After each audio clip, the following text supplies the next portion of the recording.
Watch and burn. Hey everyone, so tonight I want to discuss Paranormal Activity 4.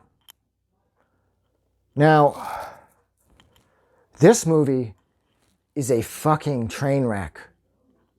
Waste of time. Like, I was excited because the second one had built on the first one, and then the third one had built so much on the backbone of the backstory of the second one that I was like, Jesus Christ, this series, they just keep climbing and climbing and climbing. And so we ran, my girlfriend at the time and my sister were like, oh, dude, we got to see the fourth one. And we went, and we just assumed it was going to kick ass. And it didn't make any sense. Hunter's name is Wyatt now, I think. So basically, Demon Katie, Toby Katie, kidnaps Hunter. Well, I shouldn't say kidnaps. Demons don't kidnap, they just take. So the demon takes Hunter at the end of the second one. And of course, we don't know what happens in the third one. The third one is another prequel taking place in the 80s. We just assume, Toby wanted the kid's soul, so that's it. The kid's soulless right now. The kid's walking around like fucking Bart in that episode of The Simpsons way back. And no, that's not what happened. That's not what happened at all. See, Demon Katie, Toby Katie, took Hunter to an adoption agency, dropped him off, and then went and lived as a human demon somewhere, maybe got a job. Maybe Toby Katie got a job. Katie, Toby, they got a job somewhere. Maybe they're working at Starbucks or some shit. So the adoption agency, Hunter gets a little older. They rename him Wyatt, or the family that adopts him named him Wyatt. I don't know. The kid's name becomes Wyatt.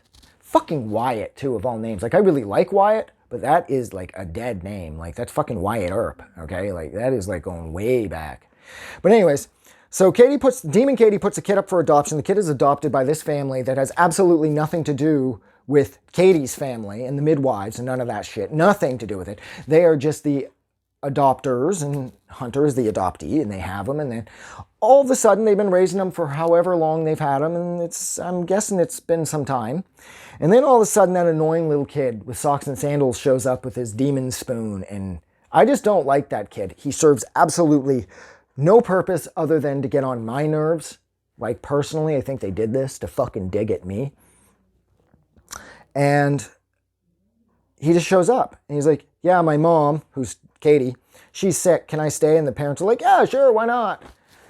And the daughter, the good-looking blonde chick, whose boyfriend I did genuinely like, kind of fucks with the kid low-key. He's like, hey, buddy. And then the demon kid's like, yeah, my demon friend doesn't like you. And it's like, oh, good. The scary kid trope in a horror movie. Like, I'm not fucking bored to death by this at this point. But yeah, and then it's like, Toby just terrorizes this family because they adopted Wyatt. Or Hunter. Named him Wyatt. And there's not a lot of redeeming qualities to this movie. I liked how the knife would disappear in the kitchen, and then all of a sudden it would just kind of come down. I thought that was cool. I liked how the girlfriend kept calling the boyfriend, and his phone was ringing from the closet because Demon Katie killed him and put him in there. I thought that was cool too. Even though it's been done to death, I still liked that.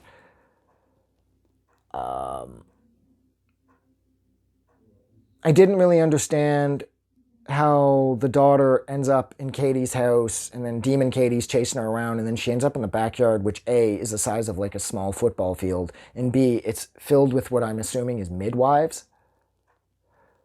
I mean, how many midwives are there, I mean, in the fifth one, there weren't that many.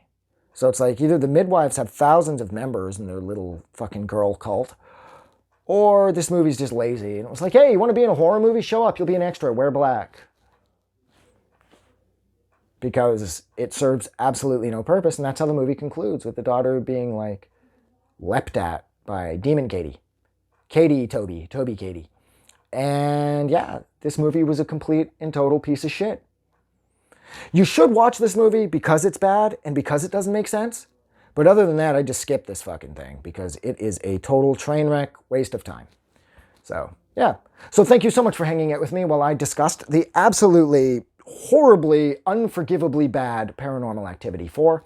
If you liked this review, like always, don't forget to do something nice for someone. Don't forget that you kick ass. And yeah, have a good night. I just wanted to say thank you for making it through the entire video. I really appreciate it. And I'm going to remind everyone one more time, even though I've probably already done this in the video that you just watched, to please click the like button as well as the subscribe button because it helps this channel grow. And thank you for hitting like and subscribe, and we will see you guys really soon.